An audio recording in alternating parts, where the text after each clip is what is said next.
the teacher for Bonnie Bennett at a for ye. Bonnie Ben pa and a teacher say. So on conquer Tiradie, Uncle Yejuma, Tuyanakama, Fanaka to Yamano, and also Daniasem. Now there's the guy said you'll be bottom the cat away to Boko, and yet Tuna Yen ye Triano, ya yet a bino, and I bind the yes edge my way. I didn't say what's a good point to say. I bind Juma ye near and yes, what thou or Yejuma, or Tissia Bonteso, Bayer or yet chance on what Yanaka. Adain. And ye is your man, Nasicana cry a demon pono, Bosumana air quasain. Now what chance I was sumi and sa, Yama Usika, I was summon Kroyama Usika, Dipano, only Dian, on said Dian, on no more Dian or their Quajuma, a quatradie. My yes, sir.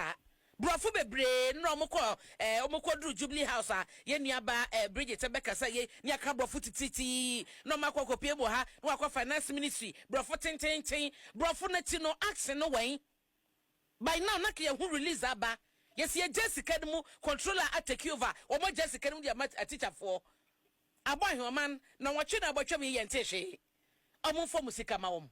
It is a year my juma 11 months here. Ebi my juma 9 months, ebi my juma 13 months. It's a fire sabrabasi loan e dey sabrabasi. Sesi ahwem fonso. Fido loan almost 300 cedis. Within next week ya time aso. Sikaba na mi fe kwatia.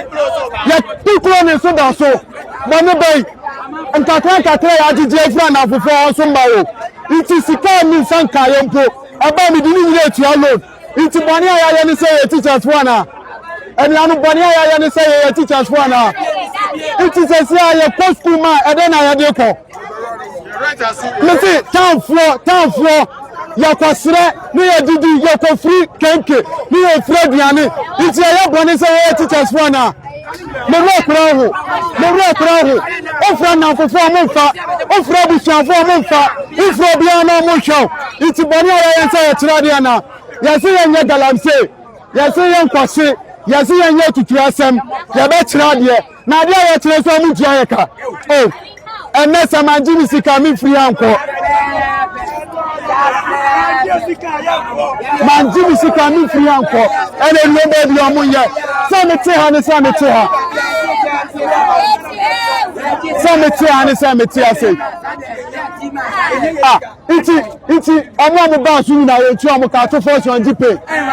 Awu na du so on GP. Director General on GP. Omo na GP.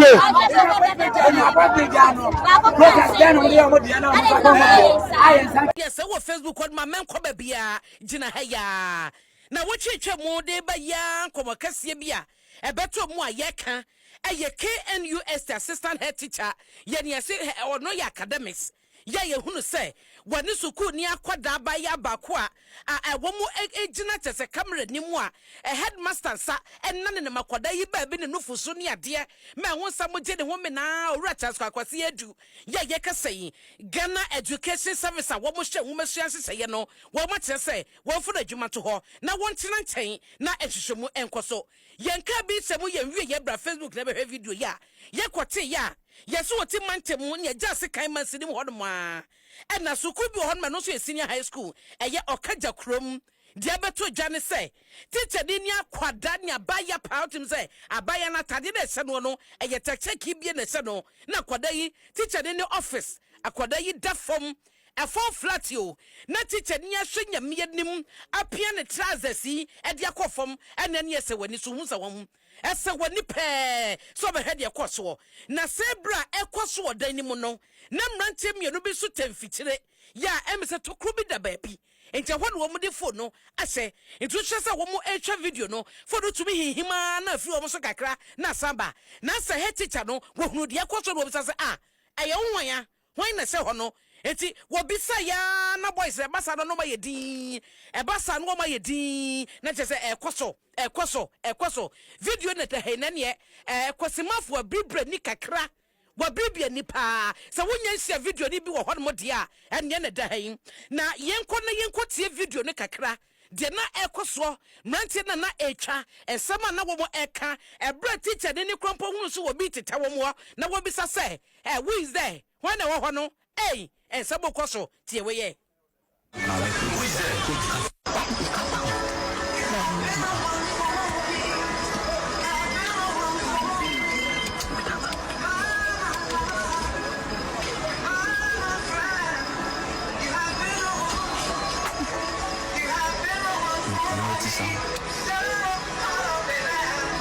teacher me in school for now. Teacher me in school for now. School for that.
Ti wodia dia wote ye no for woni de be hwade nie na woni mu de yenso ne se ba bi omote no omanya bai wonani but hunu se osecheke katade na woda fom na ene ne 360 what you say wo manfo me video na video no me de ha me yanwum no mo bo no e so wia bo a wo eboku ase groove David what yanwum no oh sometimes in our life we all need somebody to lean on and what they lean on me what someone is kumi yanwum lean on me what you teacher ni na say ohunu say enkofo tete no nkofo tete ho menimu tokro ko a eda ne office ho wutimi say ne office paint e fom ho nie e na ba ya ne da ho no na teacher ne de hunanim kre ya enye obutu na wakoto na wasore na obrempon ba de akire say eye okaja krom secondary technical school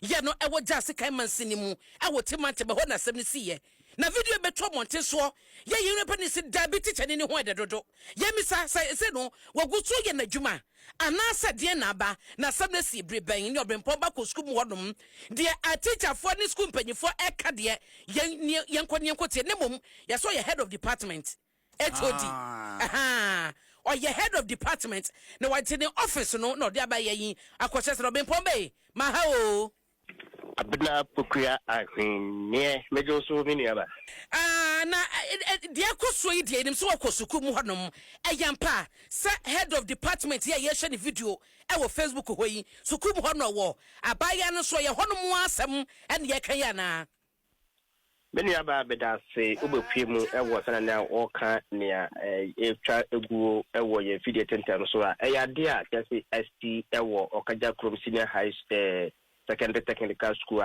no ewo jasikan ewo timantempa na video no ebeto abontene ye wura mu edi akire ekopie mu ewo school mu ho na omo akire mu akire se asem no esiye na esiye bese na wotwe mienu entemini ana asem esiye na teacher ni no head of department ye HOD at the mass school no ewo hono ma yegusu eyenhwe mu a se endebeto bia wetini edama ya TF4 na mbom no teacher no so akire mu se enye ne korese bibisa ekoso ba sana na video no etwa eguo no na chese ya de a ehada ekoso teacher no so akire mu a itsari kuskuru kura na ono ne eje sa de no so no ya wanga omachura wie na nsenya na chese ase da na akwa na tro no last per year no ana teacher no kwasha wa oya no agombia sukuti agombia ya obiso ekotimi enya daje kwatete ewo mpoma mu a otimi ehwa mpodin a ena ye ka ho aso na chese ya de a esiye ewo school ho na ye de kromafo bebre na ede nkomo omo kire mu acha se we enye ne edikan kura ewo school ho ana fesu teacher fo no na nsen nia omo ede eye emofra no a omo school ahoro ayo timantemo se ana ete ye ne eye education director oda timantema no ewa hanum se ye maame Jacqueline Atabra ede nkomo ana o se ye no credit ba ono de asam no o mpese obedu numu na bia wabetene kanka isi ana se omo achase a omo ye nhwe mu efa asemu no ehu nti asemu nyina so moda kwada director general education nti se pe asemu ntiremu dia yanko penfro enkoso se be ye mpegifo da omo osoro no no eni enkomo na ne eho bia no omo enkaje dambo mu no enya de no ebe aka enwa asembia edi atwere na chicha afọ no bebere so ekire mu a kase papa no asa we enche de enyanya ehye de edi kan a oye sa enyamara nsem no because na nke de edi kan dia enya de nko bi betibi ho nti dada ekoso no ni aba ye de korese asi ewo ye Okaja Krom Sida High Technical School.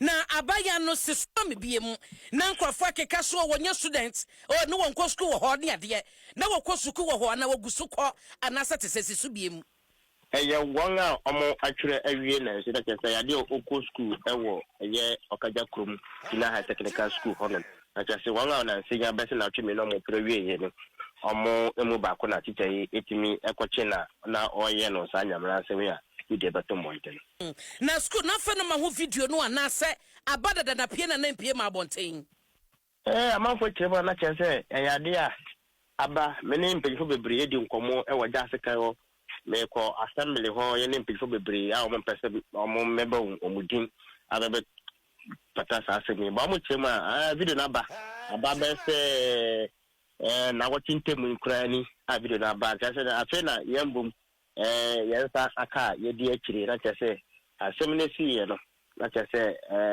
o man chen so ana video ne eba monte ya kromo nyina na kese mpanyefo mo kromo nyina eni se de bisa ekoso ewo eye Okaja Krom Sida Technical School na wo ye tretre ne yenim se head of department anye bia no na wo tira de na ne din so ye de sene na nhwehwemu egusu ekoso a ono so enya ngepene se sa bode na na sa bo pese watimi adintino yeso yem pese e betumreka tenten a be de awhabi edabre nti yeso yeso eto afoma ye pese ye nsem no ntwemu yi papa se be ya ye de nsem betuja e betimi aka ya kana sene esi ete na mbom no ade ne de enhia se aban na afi supposed for ne school project a mo mantemu enhia se ye nsem no hwehwemu ntino yeso ye pese ye do chi sabia investigation ba me bia no na yesi timi edi eho amu ya na se ho komo de ma ya tiefo enti asebere de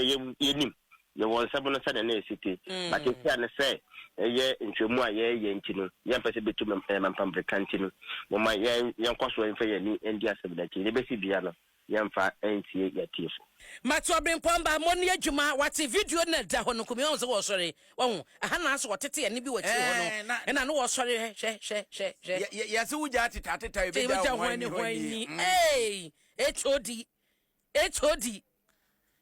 na o message bia na akosa de aba o se video na ma ne ko adompunam ai ho de ade ne da you na da inti we no oye HOD ya sha se de adesuafo a waje ntete ewo nwoma suemu a kyese wo mo ba be ye akyerkyerefo mo mu wieye efie mpinu ene aduonu mienu no emu no ene wo maba monten atentasko ko de akyerempanyifo atiasi monten so ye ni abre gon ne twobo ye wona wadi koja bu wotri wadi bi bo waso ene wo kran ba wo nyina da atisi monten a wo mo nantesi nyina da ene se aban ne wodi agrobi akwai kotoma metwo to agude ya agobone na wa kasa tiri a wa hwe ya be yiwa ibone ye betwa ponkoma lusa ye be o setete cartoons a ye de kwaje craft enti enei wo mo ko monten wo so mo kwa kwadwo musika aban de wo mo ka na e kana aban de no mabo aban abo abanya na adwene sesabi wo be ne to kra no yi frama na nkapeso aka bibi dia fa no aba betu mo ka no enti enei ensu ata ponkyerani wo maje wo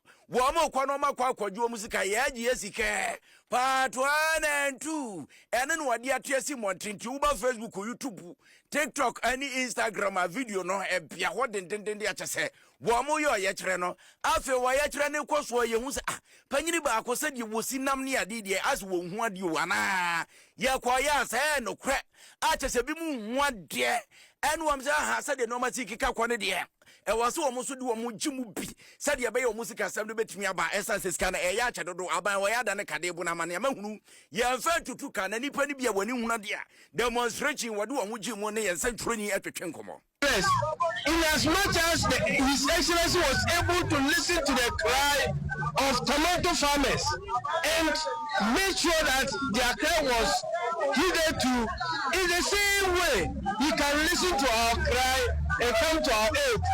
We cannot teach with empty stomachs. No, we cannot stay I mean, we cannot stay outside whilst teaching. We stay in what? Rented facilities. The Ghana Education Service does not offer us accommodation. We are renting. When do you expect us to get money to pay for our rent?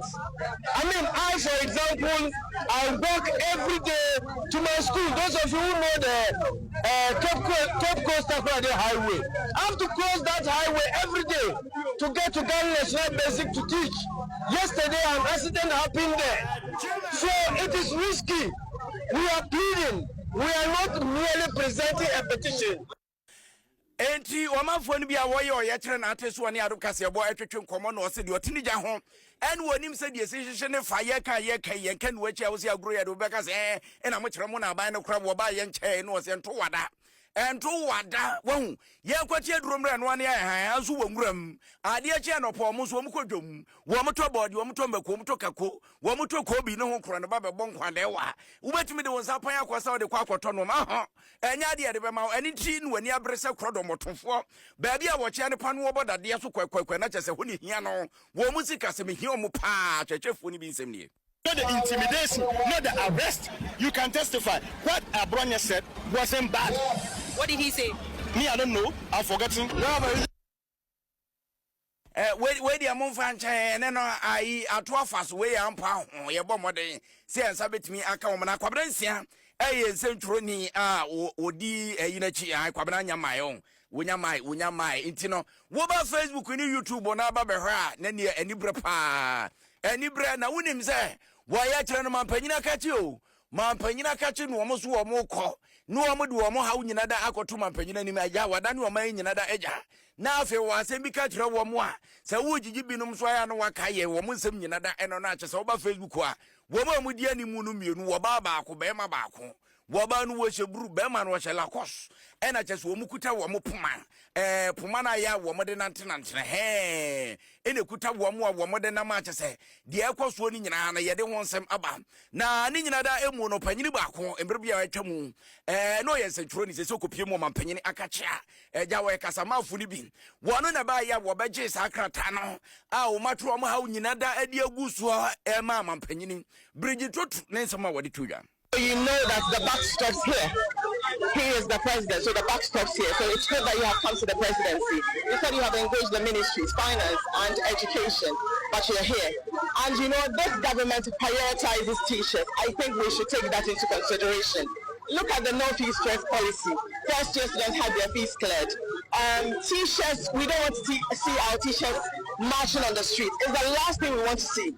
I don't know what has accounted for the 13 months without getting your IDs and being processed. So I am hoping that once you have brought this here, I will definitely take it in there. No, it will not be under my bed, as somebody said. No, but it will be looked at as to why the delay has occurred. I have no idea. But what I can say to you, especially you, as you're very upset over there, that it will be looked at and hopefully, like you said, whether it's October or November, this should be treated urgently because we don't want to see our teachers on the street because we need you in the classroom to teach our kids. We need transport to go. We don't need transport. We need transport. Yes, we need transport. We need transport. We need transport to go. We need transport to go.